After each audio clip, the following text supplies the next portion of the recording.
শারীরিক সুস্থতা ও ধন সম্পদ এই দুটো নিয়ে কখনোই অহংকার করতে নেই, কারণ এই দুটারই উত্থান পতন আছে। ধন সম্পদ এমন একটা জিনিস যেটা আল্লাহ দিতেও দেরি করবে না, আবার ফিরে নিতেও দেরি করবে না। আশেপাশে একটু তাকালেই দেখবেন যার একটা সময় কিছুই ছিল না সে আজকে বিশাল প্রভাবশালী। শারীরিক সুস্থতা এ তো আল্লাহ তাআলার এক বড় নিয়ামত, আর আমরা যারা এই নিয়ামতে আছি আমরা ভুলেই যাই আল্লাহকে। আর আশেপাশে যারা অসুস্থ আছে তাদেরকে আমরা কত ছোট করি, কত তুচ্ছ তাচ্ছিল্য করি, কখনো প্রকাশ্যে কখনো বা গোপনে। এক মুহূর্তের জন্য মনে হয় ভুলেই যাই আল্লাহ তাআলার নিয়ামত। এবারের জন্য ভাবি না আজকে যদি তার জায়গায় আমি বা আমরা থাকতাম, যেহেতু আমরা একই পথের প্রতীক। আসলে মানুষ একটা অসুস্থ মানুষকে দেখে নিজের মধ্যে মনে হয় ইগো তৈরি করে, অহংকার পরিণত হয়। শারীরিক সুস্থতা নিয়ে কখনোই এত অহংকার করা ঠিক না। আজকে আমার হয়েছে কালকে আপনারও হতে পারে। আল্লাহ কাকে কখন কোন পরিস্থিতিতে রাখবে আমরা কেউ জানি না। একটা কথা মনে রাখবেন, আমাদের যখন ধন সম্পদ থাকবে তখন কিন্তু আত্মীয় স্বজনের অভাব পড়বে না, এবং আমরা যখন দুই হাতে সুস্থ শরীরে কোনো কাজ সাপোর্ট দিতে পারবো। যদি কোনো কর্মস্থলে কর্মরত থাকি আর সেখানকার যদি সম্পূর্ণ কাজ আমি সাপোর্ট দিতে পারি এবং আশেপাশের কলিগদের সাথে যদি সেই কাজের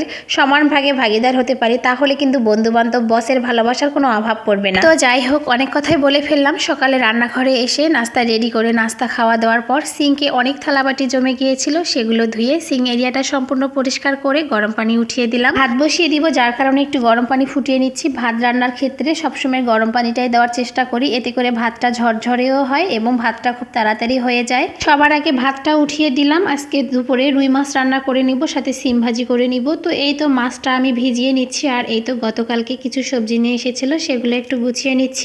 ফেসবুকে আর কাজ করতে ভালো লাগে না, কোনো রকম ভিডিও বানাতেও ভালো লাগে না, কারণ ভিডিওতে কোনো ভিউ আসে না, কোনো লাইক কমেন্টও আসে না। তো আপনাদের কাছে যদি আমার ভিডিওর কোনো অংশ ভালো লেগে থাকে তাহলে অবশ্যই কমেন্টস বক্সে জানাবেন, আর আপনাদের ফ্রেন্ডস অ্যান্ড ফ্যামিলির কাছে ভিডিওটি শেয়ার করে দিতে পারেন। আর এই তো এদিকে রান্না বান্নার আগে কাটাকাটি হচ্ছে একটা ইম্পর্টেন্ট পার্ট রান্না বান্নার, তো সেটাই করে নিচ্ছি। কাটাকাটি রেডি করে তারপর একেবারে রান্নাগুলো উঠিয়ে দিব। সিম আলু বেগুন আজকে ভাজি করে নেব, আর টমেটো দিয়ে রুই মাছ ভুনা করে নেব। তো আমার সবজিগুলো কাটাকাটি হয়ে গেছে, আমি মরিচ পেঁয়াজও কেটে নিয়েছি পরিমাণ মতো। আর এই তো এদিকে সবজিটা এখন ধুয়ে নিচ্ছি, আর মাছটাও আমার ওইরকম ভাবে ধোয়া ছিল না। মাছ নিয়ে আসলে আমি হালকাভাবে ধুয়ে রান্না করার আগে আবারও ভালো মতো করে ধুয়ে রান্না করে নেই। তো মাছগুলো আমি লবণ দিয়ে খুব ভালোভাবে ধুয়ে নিয়েছি। আর এই তো প্রথমে শিম ভাজিটা উঠিয়ে দিচ্ছি। শিম ভাজিটা বরাবরই আমি এভাবে করে থাকি, এভাবে শিম ভাজি করলে আমার কাছে ভীষণ ভালো লাগে খেতে। তো এখানে দেখে মনে হচ্ছে অনেকগুলো শিম ভাজি হবে, কিন্তু এটা রান্নার পর একেবারে কম হয়ে গিয়েছিল। তো এক চুলায় শিম ভাজিটা উঠিয়ে দিয়ে আর এক চুলায় আমি মাছটা ভেজে নিব। এখানে লবণ হলুদ আর মরিচের গুঁড়ো দিয়ে আমি মাছটা এখন ভেজে নিচ্ছি। মাছটা ভাজা হয়ে গেলে এটা আমি টমেটো দিয়ে ভুনা করে নিব। আজকে দুপুরের এগুলো